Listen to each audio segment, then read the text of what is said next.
সুপ্রিয় শিক্ষার্থীবৃন্দ, Bidyabari digital classroom থেকে আপনাদেরকে স্বাগত জানাচ্ছি। আমি শাওন মোস্তফা এবং বরাবর মতো আমার সাথে আছেন আমি শফিয়া রহমান। আর আজকে মূলত আমরা আপনাদের সামনে এসেছি 11 থেকে 20তম গ্রেডের চাকরির পরীক্ষায় প্রশ্ন কিভাবে হয় বা একটা প্রশ্ন থেকে কিভাবে অন্যান্য প্রশ্নগুলো বের করা যায়, এই ধারাবাহিকভাবে আমি মূলত সাধারণ জ্ঞানে আলোচনা করব এবং শাফিয়ার স্যার আমি ইংলিশ নিয়ে আলোচনা করবেন। আর পাশাপাশি কিভাবে একটা প্রশ্ন থেকে অন্যান্য প্রশ্নগুলো উত্তর কৌশলের মাধ্যমে করা যায় এবং সহজ টেকনিকে কিভাবে উত্তর করা যায় সেগুলো নিয়ে আমরা আলোচনা করার চেষ্টা করব।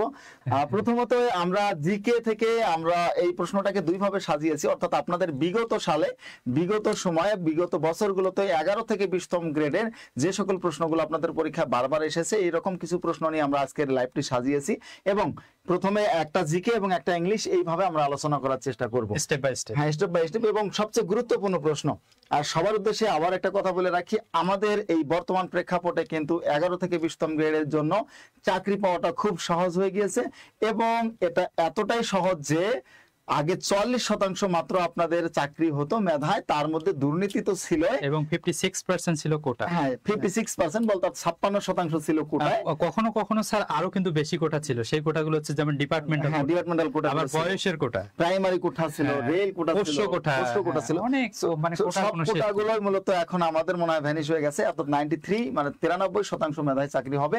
আর চাকরির বাজারের সবচেয়ে বড় যে বাজারটা সেটা হচ্ছে 11 থেকে 20তম গ্রেড, রাইট?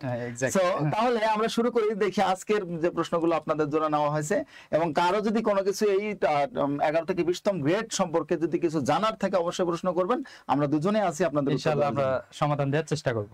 তাহলে প্রথম থেকে শুরু করি যে একেবারে ভূগোল থেকে প্রশ্নটা নেওয়া। অনেকেই আমি জানি ব্যাপারগুলো সম্পর্কে একটু কম জানেন এবং এই প্রশ্নগুলো কিন্তু পরীক্ষায় আসে বারবার। এই যে যুগ বিভাজন গুলো, এগুলো যদি আমি একটু নোটে আলোচনা করি, ওনাদের সুবিধার্থে, নোট না হোক আমি এখানে আলোচনা করার চেষ্টা করি। আমাদের বাংলাদেশের ভূমিরূপকে কিন্তু 3টি ভাগে ভাগ করা হয়েছে। কয়টি? 3টি ভাগে। আমাদের ভূমিরূপ মূলত 3টি ভাগে ভাগ করা হয়েছে। এর মধ্যে এই প্লাইস্টোসিন কাল কিন্তু একটা ভূমিরূপ। 1 নম্বর বলছে টারশিয়ারি যুগ আছে, টারশিয়ারি যুগ, এরপর হচ্ছে প্লাইস্টোসিন এবং সর্বশেষ হচ্ছে নব্য সমভূমি। এটা আমরা জানি প্লাইস্টোসিন, টারশিয়ারি, প্লাইস্টোসিন এবং নব্য সমভূমি বা প্লাবন ভূমি আমরা যেটা বলে থাকি। আমরা কিন্তু এগুলো একেবারে গুরুত্ব কম দেই, কিন্তু ভূগোল থেকে বর্তমান সময়ে দেখা যায় যে এরকম রিলেটেড প্রশ্নগুলো কিন্তু এসে থাকে অনেক ক্ষেত্রে। তো এইখানে 3টার মধ্যে প্লাইস্টোসিনটা হচ্ছে 2 নম্বরে আর কি। এই 2 নম্বরের মধ্যেই প্রশ্নটা যে নিচের কোনটি প্লাইস্টোসিন চত্বর। বাংলাদেশের প্লাইস্টোসিন কালের যে ভূমিটা আছে এটা হচ্ছে মাত্র 8%, স্যার। কত? 8%। আর 12% হচ্ছে টারশিয়ারি যুগের ভূমি এবং 80% হচ্ছে পুরোপুরি ভাবে নব্য প্লাবন ভূমি, যেটা আমরা মনে করি আমাদের একেবারে নদী থেকে যে বহমান হিমালয় পর্বত থেকে শুরু করে নব্য প্লাবন ভূমি যেটা আছে এটা হচ্ছে 80%। আর এই মাত্র 8% যে ভূমি আছে, 8% ভূমি হচ্ছে প্লাইস্টোসিন কালের ভূমি। এর মধ্যে বাংলাদেশের কিছু জায়গা বিদ্যমান আছে। এরা হচ্ছে মূলত টারশিয়ারি যুগ হচ্ছে একবারে আদিম, অর্থাৎ পৃথিবী সৃষ্টির প্রায় 40 লক্ষ বছর আগে এই টারশিয়ারি যুগের ভূমিগুলো তৈরি হয়েছিল। কিন্তু পরবর্তী সময়ে তারপরে যে ভূমিটা তৈরি হয় এটা হচ্ছে প্লাইস্টোসিন কালের ভূমি। আর এই ভূমিগুলো বাংলাদেশের 8% জায়গা জুড়ে আছে। এর মধ্যে আপনারা জানেন যে উত্তরবঙ্গের বরেন্দ্র এলাকা যেগুলো আছে, বরেন্দ্র এলাকা থেকে রাজশাহী, দিনাজপুর, রংপুর থেকে শুরু করে চাঁপাইনবাবগঞ্জ, এই জায়গাগুলো মিলে কিছুটা অংশ হচ্ছে প্লাইস্টোসিন কালের। আর গাজীপুর বলতে আমরা যদি বলি, গাজীপুরের কয়েকটা জেলা, গাজীপুর, ভাওয়ালগড় যদি আমরা বলি, ভাওয়ালগড় স্যার নাম তো শুনেছেন, গাজীপুরের ভাওয়ালগড় হচ্ছে ময়মনসিংহ, গাজীপুর এবং কিশোরগঞ্জের কিছুটা অংশ মিলে মূলত, আর মধুপুর আছে, টাঙ্গাইল আছে, এই জায়গাগুলো মিলে হচ্ছে ভাওয়ালগড়। এই ভাওয়ালগড়ের মধ্যে গাজীপুর পড়েছে। ভাওয়ালগড় অর্থাৎ শালবন যেখানে মূলত বিদ্যমান, ওখানে দেখবেন ছোট বড় পাহাড় আছে, কিন্তু আছে না, ছোট বড় কিন্তু পাহাড় আছে। এই পাহাড়গুলোই মূলত প্লাইস্টোসিন কালের ভূমি। সো আমরা এখান থেকে যেটা শিখলাম যে ভূমিরূপ বাংলাদেশে 3 প্রকারের। টারশিয়ারি ভূমি হচ্ছে 12%, প্লাইস্টোসিন ভূমি হচ্ছে 8% এবং প্লাবন সমভূমি বলতে একেবারে যেগুলো বড় ভূমি 80%, 80% হচ্ছে আমাদের। আর এর মধ্যে যেহেতু প্লাইস্টোসিন ভূমি হচ্ছে গাজীপুরের ভাওয়ালগড় আছে, সুতরাং উত্তর হচ্ছে কোনটা? গাজীপুর। গাজীপুর। উত্তর কোনটা? উত্তর হচ্ছে গাজীপুর। ঠিক আছে স্যার, তাহলে এটা থেকে মোটামুটি আমরা 3, 4টা 5টা প্রশ্ন কিন্তু শিখে গেলাম। এরপর যদি আমরা মাদারীপুর, ফিরোজপুর বা চাঁদপুর বলি, এগুলো সবগুলো নব্য প্লাবন ভূমির অংশ। নব্য প্লাবন ভূমি। হ্যাঁ, নব্য প্লাবন ভূমি বলতে আমরা যে ভূমিতে 80% আছে, এই 80% কিন্তু এই ভূমির অন্তর্ভুক্ত। আচ্ছা আচ্ছা, এখান থেকে তাহলে আমরা কি শিখলাম স্যার? 4-5টা প্রশ্ন তো সে হয়ে গেল। হ্যাঁ, ডেফিনেটলি। বাংলাদেশের ভূমিরূপ কত প্রকার, 1 নম্বর। 2 নম্বর হচ্ছে টারশিয়ারি যুগে কত পার্সেন্ট ভূমি আছে। টারশিয়ারি যুগ যদি আমি একটু বলি, টারশিয়ারি যুগ বলতে বাংলাদেশের সবচেয়ে পুরাতন ভূমি যেটাকে বলা হয়, এটা হচ্ছে বাংলাদেশের 8টা জেলা অন্তর্ভুক্ত আছে। তার মধ্যে পার্বত্য চট্টগ্রামের 4টা জেলা, চট্টগ্রাম, রাঙ্গামাটি, খাগড়াছড়ি এবং বান্দরবান। পাশাপাশি সিলেটের 4টা জেলা, সিলেট, সুনামগঞ্জ, হবিগঞ্জ এবং মৌলভীবাজার। এই 8টা জেলা মিলেই মূলত স্যার হচ্ছে কি টারশিয়ারি যুগ। আর প্লাইস্টোসিন কালের কুমিল্লাও কিন্তু কিছুটা, কুমিল্লা এবং নোয়াখালীও কিন্তু কিছুটা প্লাইস্টোসিন কালের ভূমি আছে। হ্যাঁ, কুমিল্লা। আর বাকিটুকু যা কিছু বেশি হচ্ছে প্লাবন ভূমি, সবচেয়ে বেশি। মানে আমরা নব্য ভূমি যেগুলো আমরা মধ্যে বসবাস করতেছি বর্তমানে, এগুলোকে বলা হয় প্লাবন সমভূমি বা নব্য প্লাবন ভূমি হিসেবে আখ্যায়িত করা হয়। ওকে, ক্লিয়ার? তাহলে আমরা প্রথম কিন্তু জিকেটা মোটামুটি ভাবে একটু শিখে গেলাম। হ্যাঁ, স্যার কিন্তু অনেক সুন্দর করে একদম ডিটেইলস আলোচনা করে দিয়ে গেল। অর্থাৎ এগুলো আমরা মূলত আলোচনা করব আমাদের যে আমাদের পেইড ব্যাচগুলোতে আমরা বিস্তারিত আলোচনা করে থাকি। এবং হ্যাঁ, আমাদের এরকম তো আরো সুন্দর সুন্দর কোশ্চেন আছে। সো পেইড ব্যাচগুলোতে আমরা আলোচনা সবচেয়ে বেশি করে থাকি। 11 থেকে 20তম গ্রেডের যে কোনো পেইড ব্যাচে যদি আপনি ভর্তি থাকেন, তাহলে আরো ভালো করে এগুলো শিখতে পারবেন আশা করা যায়। নেক্সট কোশ্চেনে আমরা চলে যাই। হ্যাঁ, তাহলে এই প্রশ্নটির আনসার আমরা স্লাইডের ভিত্তিতে দেখে নিলাম, গাজীপুর। এখন আমরা দেখতে পাচ্ছি যে এখানে একটি কোশ্চেন দেওয়া আছে। এই প্রশ্নটি আমাদের এসেছিল উপজেলা পল্লী উন্নয়ন কর্মকর্তা 12-তে। এখানে আমরা এই প্রশ্নটি সলভ করার আগে আমরা একটু নোটে যাব। আমরা আগে কথা বলে নিব, একটা হচ্ছে ট্রানজিটিভ ভার্ব নিয়ে এবং আরেকটি হচ্ছে ইনট্রানজিটিভ ভার্ব নিয়ে। ট্রানজিটিভ ভার্ব এবং হচ্ছে ইনট্রানজিটিভ ভার্ব।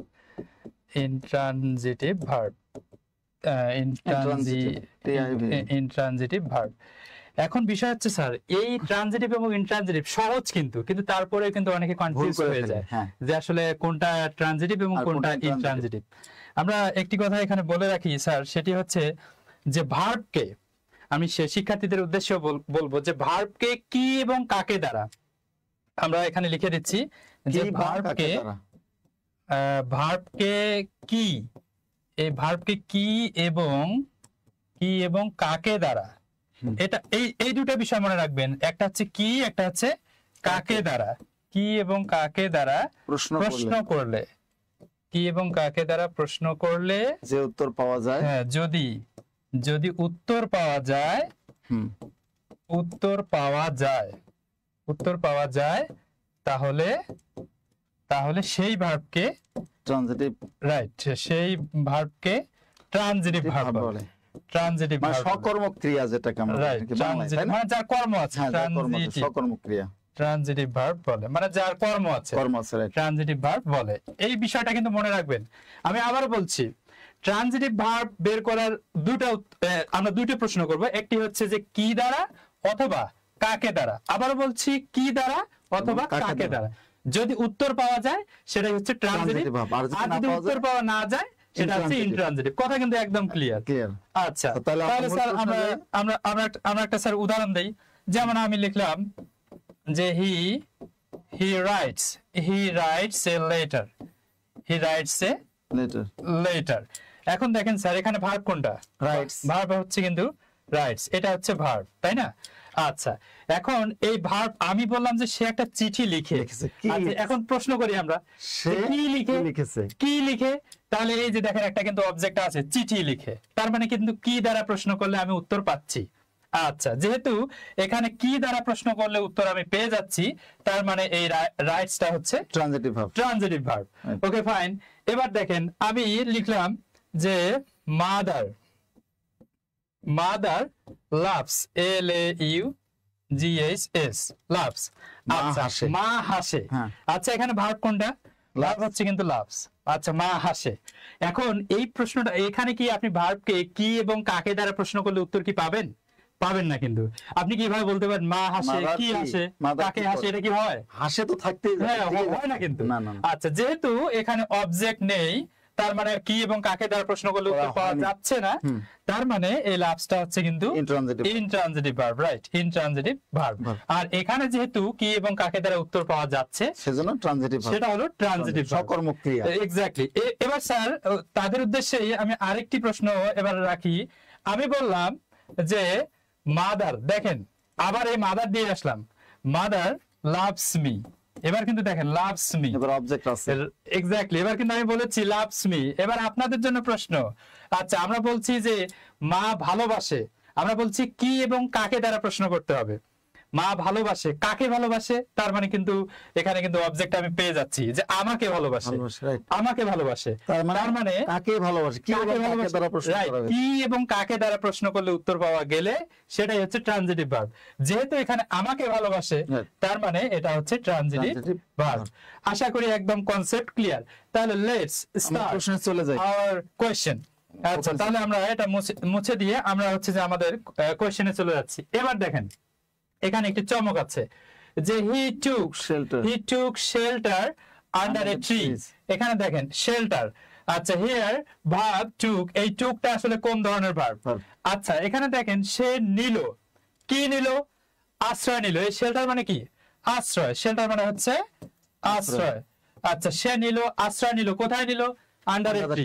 সেটা পরে একটা গাছের নিচে আশ্রয় নিল, নিতেই পারে। আচ্ছা এখন তার মানে স্যার এখানে কিন্তু কি দ্বারা প্রশ্ন করলে উত্তর পাওয়া যাচ্ছে। তাহলে যেহেতু উত্তর পাওয়া যাচ্ছে, কি নিচ্ছে, রাইট, সে কি নিল? সে আশ্রয় নিল। তার মানে এখানে কি দ্বারা প্রশ্ন করলে উত্তর পাওয়া যাচ্ছে, তাহলে এটা কি ট্রানজিটিভ না ইনট্রানজিটিভ? ডেফিনেটলি এটা হচ্ছে ট্রানজিটিভ ভার্ব। যেহেতু কি দ্বারা প্রশ্ন করলে, তাহলে ইনট্রানজিটিভও ভুল, এটাও ভুল, ডি নাম্বার অপশনও ভুল। তাহলে স্যার আমরা পরবর্তী প্রশ্নে চলে যাই। Thank you. এটা জিকে নিয়ে একটু আলোচনা করব। আর আজকের আমার যে জিকে প্রশ্নগুলো প্রত্যেকটা আপনাদের পরীক্ষার জন্য খুবই গুরুত্বপূর্ণ এবং একটু কনফিউশন করে নিয়েছি আজকে প্রশ্নগুলো। দেখা যাক কি হয়। যে ট্রানজিটিভ ভার্ব, বাংলাদেশ ও ভারতকে বিভক্তকারী নদী কোনটি? হ্যাঁ এবারে আমরা নদী থেকে মূলত চলে এসেছি যে অনেকে কিন্তু স্যার এই সহজ প্রশ্ন কিন্তু গোলমাল কনফিউজড হয়ে যায়। এটা একটু কনফিউশনের জন্যই আর কি, ঠিক আছে। তো দেখা যাক আপনারা উত্তর করেন যে বাংলাদেশ এবং ভারতকে, বাংলাদেশ এবং ভারতকে বিভক্ত করেছে, মানে আলাদা করে দিয়েছে একটা নদী। এখানে 4টা নদী দেওয়া আছে, যমুনা, হারিয়াভাঙ্গা, নাফ এবং হালদা। এগুলো প্রত্যেকটার এক একটা বৈশিষ্ট্য স্যার বিদ্যমান, আমরা জানি। তো তাই আমি বলে দিচ্ছি নাকি, এটার তো প্রায় 90% ভুল করেছেন আপনারা উত্তর। হ্যাঁ 90% এর উত্তর হচ্ছে হারিয়াভাঙ্গা নদী। কি হবে? হারিয়াভাঙ্গা নদী। এই হারিয়াভাঙ্গা নদী হচ্ছে বাংলাদেশ এবং ভারতকে বিভক্ত করেছে। এটা সুন্দরবনের নদী একটা, ঠিক আছে, সুন্দরবনের কাছাকাছি একটা নদী। সুন্দরবনের কোল ঘেঁষে বাংলাদেশের সাতক্ষীরা জেলায় অবস্থিত এই নদী। কোথায়? এই হারিয়াভাঙ্গা নদী মূলত যদি এটাকে নিয়ে বলি, সাতক্ষীরা জেলার একটা নদী। ভারতের যদি আমরা বলি পশ্চিমবঙ্গ থেকে শুরু করে সাতক্ষীরার এই সাইডটা মূলত পশ্চিমবঙ্গ, হ্যাঁ এই সাইডের যে অংশটা আছে এই সাইড মিলে হারিয়াভাঙ্গা নদী অবস্থিত। হারিয়াভাঙ্গা নদীর আরো কিছু বৈশিষ্ট্য আছে। এই হারিয়াভাঙ্গা নদীর কোল ঘেঁষে আপনারা জানেন যে দক্ষিণ তালপট্টি দ্বীপ অবস্থিত। দক্ষিণ তালপট্টি দ্বীপের নাম স্যার শুনেছেন তো নাকি? হ্যাঁ অবশ্যই স্যার। দক্ষিণ তালপট্টি দ্বীপ এটা কিন্তু বাংলাদেশের নাম। এটা দ্বীপের আরো কয়েকটা নাম আছে। হ্যাঁ এটা দ্বীপের আরো কয়েকটা নাম আছে। পূর্বাশা দ্বীপ নাম আছে। এই দ্বীপের আরো একটা নাম আছে নিউমুর। এই দ্বীপের আরেকটা নাম আছে। এই দক্ষিণ মানে হারিয়াভাঙ্গা নদীর কোল ঘেঁষে মূলত, তার মানে এই দ্বীপটি এই তিনটি নামেও আসতে পারে। হ্যাঁ তিনটি নামেও আসতে পারে। যে নিচের কোন দ্বীপটি হারিয়াভাঙ্গা নদীর মোহনায় অবস্থিত, এইভাবে আসতে পারে। অথবা সুন্দরবন কোন নদীর মোহনায় অবস্থিত, অথবা পূর্বাশা দ্বীপ কোন জায়গায় অবস্থিত। হ্যাঁ তা আরো ভাবে আসে যে তার দক্ষিণ তালপট্টি দ্বীপের অপর নাম কি পূর্বাশা অথবা নিমুর। আর সবচেয়ে অশনি সংকেত স্যার যেটা হয়তো অনেকে জানে না, যে এই পূর্বাশা তালপট্টি দ্বীপ কিন্তু আমরা হারিয়ে ফেলেছি। এটা 2010 সালের পর থেকে পানির নিচে তলিয়ে গেছে। এটা আমরা যদি বলি, একেবারে ফ্র্যাঙ্কলি যদি বলি, এটা সম্পূর্ণ ইন্ডিয়ার চক্রান্তের জন্য আমরা দ্বীপটাকে হারিয়ে ফেলেছি। অর্থাৎ আমাদের স্বাধীনতার পরবর্তী সময়ে যখন তারা দেখলো যে এই দ্বীপটা আমাদের অধীনে চলে আসছে, তখন তারা তাদের দেশে হারিয়াভাঙ্গা নদীর অদূরে একটা ব্যারাক দেয়, মানে বাঁধ দিয়ে এই নদীর স্রোতটাকে এই দিকে চলে দেয়, মানে এই দ্বীপের দিকে চলে দেয়। এর কারণে দিন দিন দ্বীপটা ভেঙে ভেঙে আস্তে আস্তে এখন পানির নিচে তলিয়ে গেছে।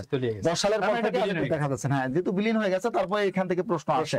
এরপর স্যার যদি আমি বলি নাপ, তাহলে কি আছে? নাপ কিসের জন্য? তাহলে টেকনাফ নদী, তাই না?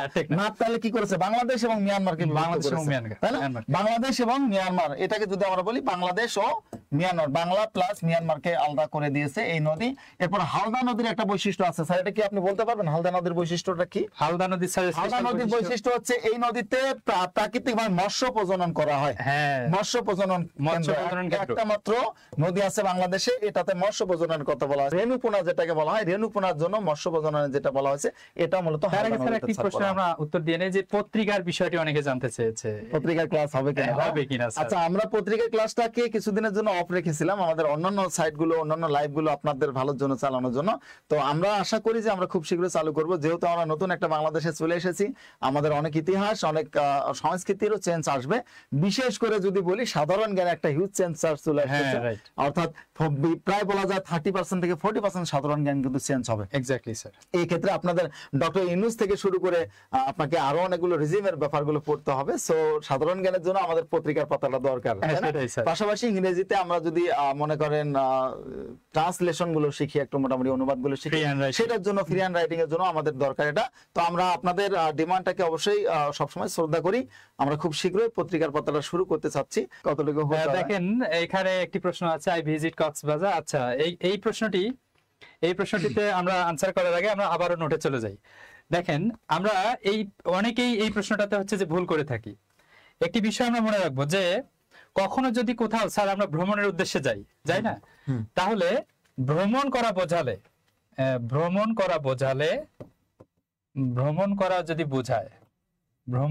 বোঝালে হবে বিন টু। আর নরমালি যদি কোথাও যাওয়া হয় যে সাধারণভাবে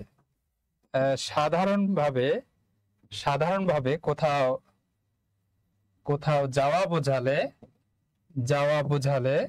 সেখানে হবে গন টু, বিং টু এবং গন টু। হ্যাঁ, রাইট, বিন টু। তাহলে আমরা দুটো জিনিস পেলাম, একটা হচ্ছে বিন টু আর একটা হচ্ছে গন টু।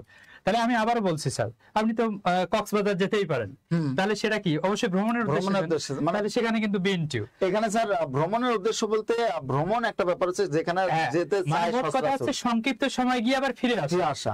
আচ্ছা, আমি যদি আপনাকে স্যার প্রশ্ন করি যে স্যার আপনি কি কখনো কুয়াকাটা গিয়েছিলেন, এটা কি বোঝায়? ভ্রমণ বোঝায় কিন্তু স্যার। তাহলে সেখানে কি স্যার বিন টু, সেখানে কিন্তু গন টু হবে না। আচ্ছা, আমি বললাম স্যার বাড়িতে গিয়েছে, রাইট, আমি বললাম স্যার বাসা গিয়েছে, সেখানে কিন্তু হবে স্যার গন টু। অথবা শিক্ষা প্রতিষ্ঠানে গেছেন, রাইট, আমি বললাম শাওন স্যার ঢাকা গিয়েছে, এটাও গন টু। আমি এবার প্রশ্ন করলাম স্যার আপনি কি কখনো রাঙ্গামাটি গিয়েছেন, ভ্রমণ। হ্যাঁ, ভ্রমণ, তাহলে সেখানে কি সেটা বিন টু হবে, সেখানে কিন্তু বিন টু হবে, রাইট। তাহলে আমি যদি স্যার প্রশ্নটা করি এরকম যে হ্যাভ ইউ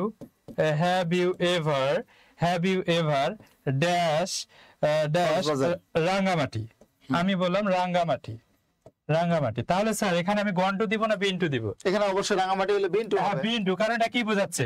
মানে রাঙ্গামাটি ভ্রমণ বোঝাচ্ছে। তাহলে হ্যাভ ইউ এভার এখানে হবে কিন্তু বিন টু। তার মানে বোঝা গেল যে ভ্রমণ বোঝালে হবে বিন টু। এবার আমি বললাম যে আমাদের মাহফুজ স্যার, মাহফুজ স্যার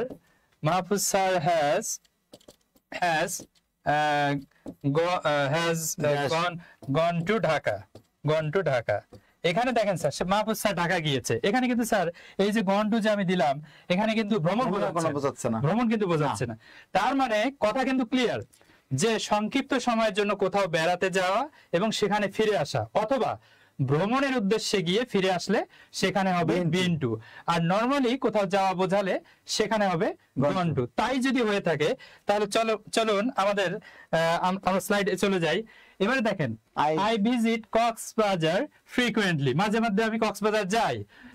যাই হোক, I have never dash Teknaf, আমি কখনো টেকনাফে যাই না। আচ্ছা, ভালো কথা। তাহলে স্যার এখানে আপনি বলেন ওয়েন টু ভিজিটেড, আপনাদের উদ্দেশ্যে প্রশ্নটা রাখলাম, গন নাকি বিন টু, কোনটা হবে আপনারাই বলেন। তাহলে আমরা যেহেতু বললাম ফ্রিকুয়েন্টলি, যেখানে রাইট, যে যেহেতু ভ্রমণের উদ্দেশ্যে বোঝাচ্ছে, এটা টেকনাফ কি আপনি তো ভ্রমণের উদ্দেশ্যে যাবেন, তাই না?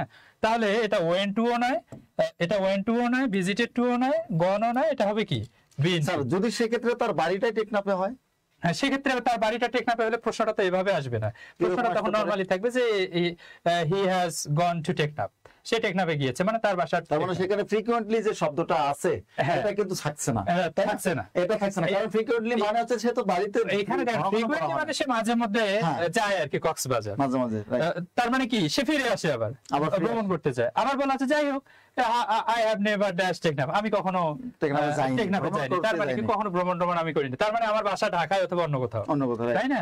তার মানে এটা কি ওয়েন টু ও নয়, ভিজিটেড টু ও নয়, গন ও নয়, তাহলে এটা অবশ্যই বিন টু। আশা করি কনসেপ্ট কিন্তু ক্লিয়ার। এই প্রশ্ন কিন্তু অনেকেই হচ্ছে যে আপনারা ভুল করে থাকেন। তাহলে স্যার আমরা চমৎকার ভাবে দেখেন, আপনারা একটা ব্যাপার খেয়াল করেন, এগুলো কিন্তু সহজ টেকনিকে 1 মিনিটের মধ্যে কিন্তু বড় বড় কোশ্চেনের অ্যানসার গুলো যেগুলো আপনারা বুঝতেন না সেগুলো বুঝাই যাচ্ছে। আমার মনে হয় আপনারা বুঝতেছেন, আপনারা আসলে বুঝছেন কিনা একটু জানাবেন। হ্যাঁ, মানে দুটো প্রশ্ন হচ্ছে পড়ানো হলো, দুটাতে কিন্তু সহজ টেকনিকে ছোট করে বোঝানো হয়েছে, তারপর জিনিসটা কিন্তু মানে বোঝার মতো আর কি। আর জিকেটা আসলেই মজার যদি পড়ানো যায়। হ্যাঁ, এখন স্যার পরের প্রশ্ন চলে আসি। দেখেন এই ব্যাপারগুলো বারবার আসে, ইনশাআল্লাহ। গোল্ডেন আইল্যান্ড কোথায় অবস্থিত? গোল্ডেন আইল্যান্ড কোথায় অবস্থিত? এটা কিন্তু বারবার আপনাদের পরীক্ষা প্রশ্ন এসেছে যে শামিমা নাজরিন বলতেছে ভর্তি হতে যাচ্ছে, ঠিক আছে, আপনার সাথে খুব শীঘ্র দেখা করা হবে। গোল্ডেন আইল্যান্ড স্যার, এখানে সামান্য একটু বিষয় স্যার বলি, এটাকে কিন্তু অনেকে মিসস্পেল করে, অর্থাৎ উচ্চারণে ভুল করে থাকে। ইসল্যান্ড বলতে কোনো কথা নেই, এটা হলো আইল্যান্ড, ঠিক আছে। গোল্ডেন আইল্যান্ড কোথায় অবস্থিত দেখি আপনারা উত্তর করেন, দেখি করতে পারেন কিনা। গোল্ডেন আইল্যান্ড স্যার, এটা কি ইংলিশ করে দেওয়ার কারণে এটার নাম হচ্ছে স্যার কি সোনার চর। হ্যাঁ, সোনার চর এটার নাম, আপনারা সোনালী দ্বীপ, সোনার চর বা সোনার দ্বীপ বলা হয়। এটা নিয়ে কিন্তু আপনি জানেন সোনার চর মুভি নিয়ে কে বাংলাদেশের প্রখ্যাত হয়েছেন বলেন তো? প্রখ্যাত হয়েছে একটা মুভি আছে, অভিনেতা আছে কে আমাদের জন্য? জায়েদ খান। জায়েদ খান আমাদের হিরো, তাই না? আমাদের জায়েদ খান হিরো কিন্তু সোনার চরে গিয়ে মুভি করেছে। আপনি এমন একটা নাম বলেছেন, সত্যি মানে উনি সোনার চরে পুরো মুভিটাই তিনি করেছেন এবং তিনি এসে বলেছেন যে এই মুভিটা সবচেয়ে বেশি সবাইকে আকৃষ্ট করবে এই সোনার চর হচ্ছে গোল্ডেন আইল্যান্ড, যেটাকে ইংরেজিতে একটু বলা হয়েছে, এই জন্য অনেকে নাও বুঝতে পারেন। সো দেখি আপনার উত্তর করতে কতজন উত্তর করতে পারে। একজন মাত্র এখন পর্যন্ত সঠিক উত্তর দিয়েছে, আর এখন আরেকজন দিয়েছে, দেখা যাক কে কত বলতে পারেন। এটা স্যার সোনার চর বলতে এটা গোল্ডেন আইল্যান্ড হিসেবে যেহেতু বলা হয়েছে এই জন্য অনেকের কনফিউশন। বাংলা যদি বলতাম তাহলে কিন্তু পারতো। আচ্ছা, এটা হচ্ছে মহেশখালী, ভোলা, সন্দ্বীপ, হাতিয়া, প্রত্যেকটা জায়গায় কিন্তু গুরুত্বপূর্ণ। আপনি জানেন এই জায়গাগুলো চরের জন্য, চর বলেন আর দ্বীপ বলেন, প্রত্যেকটা জায়গা হচ্ছে গুরুত্বপূর্ণ। উত্তর হচ্ছে হাতিয়া। স্যার ওটার উত্তর কি? হাতিয়াতে এই সোনার চর নামক যে একটা নতুন চর আছে, এটা বর্তমান পর্যটন ক্ষেত্রের জন্য সবচেয়ে গুরুত্বপূর্ণ একটা জায়গা। এটা মূলত 10 বর্গ কিলোমিটার এর আয়তন। এটা হচ্ছে সোনার চর, আর গৌরঙ্গী নদীর তীরে অবস্থিত এই সোনার চর। স্যার গৌরঙ্গী নদী নাম শুনেছেন কিনা? এই গৌরঙ্গী নদীর তীরে মূলত এটা সোনার চর বর্তমানে অবস্থিত বাংলাদেশের। আর এটা এখন পর্যন্ত তেমন একটা আলোড়ন সৃষ্টি করেনি, তবে আশা করা যায় পর্যটন ক্ষেত্রে গুরুত্বপূর্ণ ভূমিকা রাখবে এই সোনার চর। একদিন মাত্র 10 বর্গ কিলোমিটার হলেও এটা সেন্ট মার্টিনের চেয়েও তো বড়, তাই না? সেন্ট মার্টিনের চেয়েও কিন্তু বড়, বাট আমাদের পর্যটন খাতটা এখন পর্যন্ত উন্নত না হওয়ার কারণে এই জিনিসগুলো আমরা হারিয়ে ফেলতেছি। এই যে সোনার চর যেটা বলা হয় খুবই সুন্দর একটা জায়গা। আর পাশাপাশি স্যার মহেশখালী নিয়ে যদি বলি আমরা, মহেশখালী কি বলেন তো স্যার? এটা তো পাহাড়ি দ্বীপ, তাই না? একমাত্র পাহাড়ি দ্বীপ মহেশখালী। অর্থনৈতিক অঞ্চল হিসেবে আছে মহেশখালী দ্বীপ, হচ্ছে একমাত্র পাহাড়ি দ্বীপ বাংলাদেশে বলা হয়। ভোলাকে কি বলা হয় স্যার? বাংলাদেশের বৃহত্তম দ্বীপ, তাই না? বৃহত্তম দ্বীপ বলা হয় ভোলা দ্বীপকে। ভোলার আরো অনেক কিছু, অনেক চর, একেবারে অনেকগুলো চর আছে। ভোলা পুকুরি মুকরি থেকে শুরু করে এসব সারা চর ভোলাতে অবস্থিত। এছাড়াও আরো অনেকগুলো বলা যাবে। আমরা যদি বলি যে এই হাতিয়াটা তাহলে কোথায় অবস্থিত স্যার? নোয়াখালীতে। নোয়াখালী কোথায় অবস্থিত? নোয়াখালীতে। এখন আমরা তাহলে নোয়াখালী স্যার 2-3টা চরকে একটু দেখি হাইলাইট করা যায় কিনা। হ্যাঁ স্যার, আমরা নোটে গিয়ে একটু আলোচনা করি যে নোয়াখালীতে কোন কোন চরগুলো আছে। নোয়াখালীর চর যেগুলো আছে 2-3টা চর আমরা যদি আলোচনা করি আপনাদের সবার জন্য আর কি। নোয়াখালীর চর সমূহ আমরা একটু জাস্ট সহজ টেকনিকে আর কি স্যার, মানে এক কথায় লেখার জন্য নোয়াখালীর চর সমূহ নিয়ে একটু আলোচনা করি। এটা হচ্ছে নোয়াখালীর জনি, শাহবাগের কাদের কাছে, লজেন্স সাই। দেখেন স্যার সুন্দর কিন্তু টেকনিক দিয়ে দিচ্ছি। এটা হচ্ছে নোয়াখালীর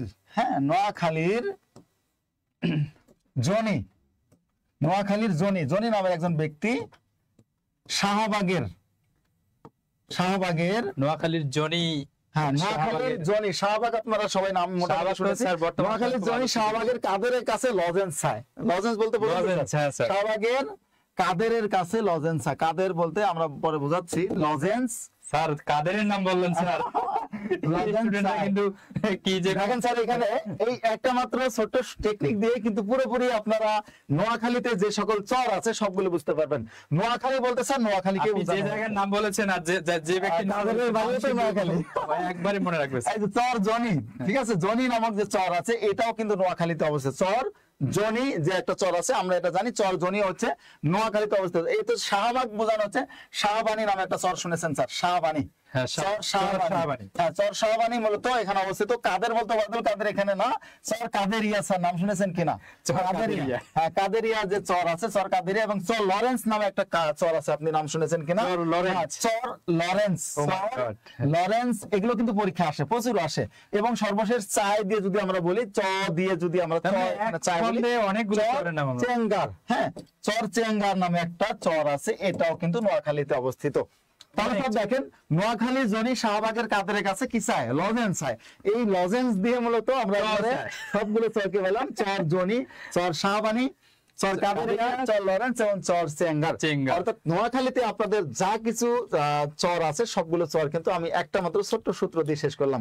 এটা লিখে নিলে হবে, নোয়াখালীতে যে চরগুলো আছে সহজভাবে একবার পুরো চরটা আপনারা মনে রাখতে পারবেন। এবং আপনাদের চর সবচেয়ে বেশি নোয়াখালীতে আছে, মানে ওখান থেকে বেশি আসে। ভোলা থেকে চর যেটা আছে ওটা অন্য কোনো দিন শেখানোর চেষ্টা করব।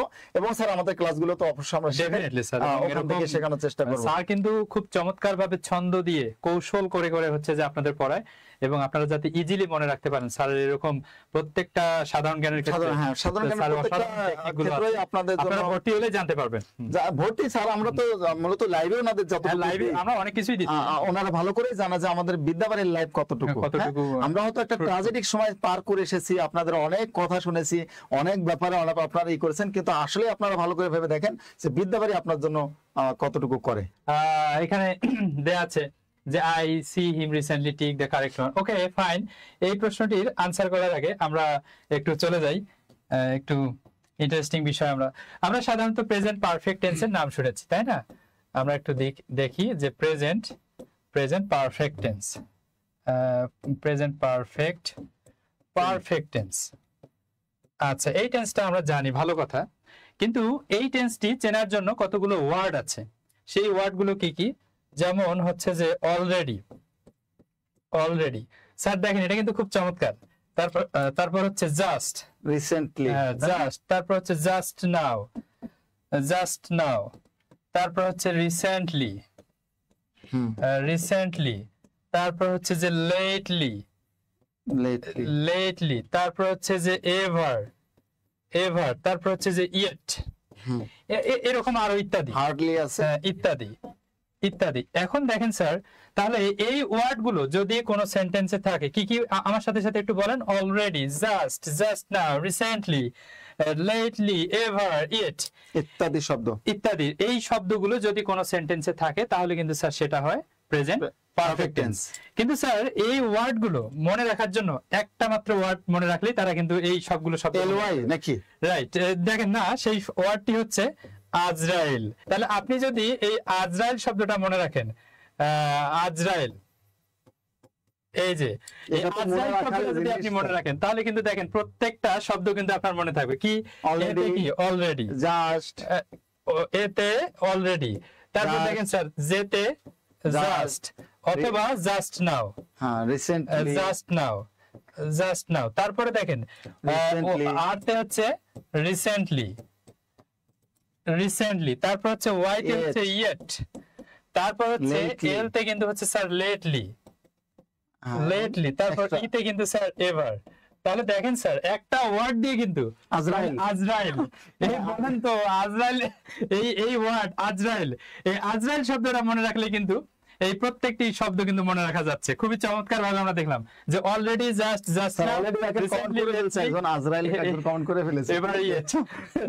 তারা কিন্তু অনেকেই জানে। আচ্ছা, ওকে, ফাইন। তাহলে আজরাইল শব্দটা আমরা পাইলাম। তাহলে এই ওয়ার্ড গুলো স্যার যদি কোনো সেন্টেন্সে থাকে তাহলে সেটা হবে প্রেজেন্ট পারফেক্ট টেন্স। আর প্রেজেন্ট পারফেক্ট টেন্সের স্যার গঠনটাই কিন্তু হচ্ছে যে সাবজেক্ট প্লাস হ্যাভ বা has plus V3 form. V3 এটা কিন্তু মনে রাখতে হবে। V3 এই যে এই দুটো স্ট্রাকচার মধ্যে হ্যাভ বা হ্যাজ প্লাস V3, অর্থাৎ হ্যাভ বা হ্যাজ প্লাস ভার্বের পাস্ট পার্টিসিপল ফর্ম।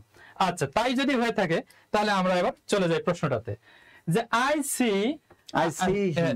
see দেখেন আমরা একটু চলে যাচ্ছি যে I see him recently এই স্যার দেখেন একটা কি একটা শব্দ আছে, আজরাইলের একটা শব্দ আছে কিন্তু recently I see him recently তাহলে যেহেতু এখানে রিসেন্টলি শব্দটি আছে তার মানে এটা ডেফিনেটলি প্রেজেন্ট পারফেক্ট টেন্স। আর এখানে পারফেক্ট টেন্সের গঠনটা কি হ্যাভ বা হ্যাজ প্লাস V3 তাহলে হ্যাভ বা হ্যাজ কিন্তু থাকতে হবে তার মানে এটা কিন্তু হচ্ছে না। আচ্ছা তার মানে কি সিও কিন্তু হচ্ছে না শুধু হ্যাভ আছে একটা। আচ্ছা এখানে কিন্তু দেখেন হ্যাভ সিন অথবা হ্যাভ সিন কিন্তু স্যার এই হ্যাভ তো হচ্ছে যে পাস্ট পারফেক্ট এটা কিন্তু হচ্ছে না আমরা বলছি প্রেজেন্ট পারফেক্ট তাহলে প্রেজেন্ট পারফেক্ট হলে হবে কি হ্যাভ সিন তাহলে I have seen him recently আশা করি আনসারটি বুঝতে পেরেছেন। তাহলে দেখেন এরকম কি আমরা কিন্তু খুব চমৎকার ভাবে একটা মাত্র ওয়ার্ড দিয়ে আপনাদেরকে কিন্তু অনেকগুলো ওয়ার্ড আমরা শিখিয়ে দিলাম। এরকম স্যার আমাদের কিন্তু আরো অনেক কিছু আছে কিন্তু স্যার আজকে সাধারণ জ্ঞান থেকে আলোচনা তেমন আমাদের নেই। আমরা মূলত আপনাদের কাছে এখন চলে যাবো আমাদের যে কোর্স গুলো মূলত আছে এখন পর্যন্ত আপনারা জানেন যে ইউনিয়ন সমাজকর্মী থেকে মূলত আমরা আলোচনা করে থাকি। ইউনিয়ন সমাজকর্মী থেকে শুরু করে 11 থেকে 20তম গ্রেডের যে চাকরিগুলো আমাদের আছে 11 থেকে 20তম গ্রেডের যে চাকরির ক্ষেত্রে ইউনিয়ন সমাজকর্মী আমাদের একটা পোস্ট আপনি মনে হয় জানেন স্যার। সো ইউনিয়ন সমাজকর্মী থেকে আগে আপনি জানেন যে কতটা আসন ছিল কি আপনার মনে আছে স্যার? 200 মানে দেশ স্বাধীনের আগে আর কি দেশ স্বাধীনের আগে এটা কতটা ছিল আপনি ঠিক আমি জানি যে 200 সামথিং আর কি 208টা স্যার আসন ছিল কতটা 208টা। যেহেতু আমরা ইউনিয়ন সমাজকর্মীটা হচ্ছে একেবারে 16তম গ্রেডের একটা জব স্যার 16তম গ্রেডের একটা জব। আর এটা আমি অলরেডি আপনাদের সামনে মূলত এটা মার্কেটিংও করেছিলাম এর আগে লাইভে গিয়ে যে এই 16তম গ্রেডের জবে মূলত ইউনিয়ন সমাজকর্মী সবচেয়ে একটা লাক্সারিয়াস জব এবং অনেকে তখন আপনারা এলাকায় থাকার জন্য একটা কমফোর্টেবল তখন কিন্তু অনেকে ওনারা আপনারা কমেন্ট করেছিলেন যে স্যার কোটা আছে এত কোটা এত যাবে আমরা কেমনে চান্স পাবো। এরপরে স্যার আরো তো জানেন যে মামা কোটা খালু কোটা লিগ কোটা এই কোটা ওই কোটা থেকে আপনাদের একেবারে অতিষ্ঠ অবস্থা করে দিয়েছিল কিন্তু এই কোর্সগুলো। এখন কিন্তু আপনাকে চিন্তা করতে হবে কোনো কোটা নেই একবারে কোনো কোটা নেই আপনি যা কিছুই পান না কেন সব মেধায় পাবেন স্যার এটা সবচেয়ে ভালো একটা ব্যাপার। তো আপনি মানে 100-র মধ্যে 200-300 208টা মানে 208টা আপনার জন্যই এখন কেটে কুটে যে 10টা থাকবে 20টা এরকম না। সো আশা করা যায় যে প্রাইমারির চেয়েও কিন্তু ইউনিয়ন সমাজকর্মীর জবটা লাক্সারিয়াস এবং এখানে বাইরের অনেকগুলো ইনকামের একবার বৈধ একটা আয়ের সুযোগ আছে ইউনিয়ন সমাজকর্মীতে।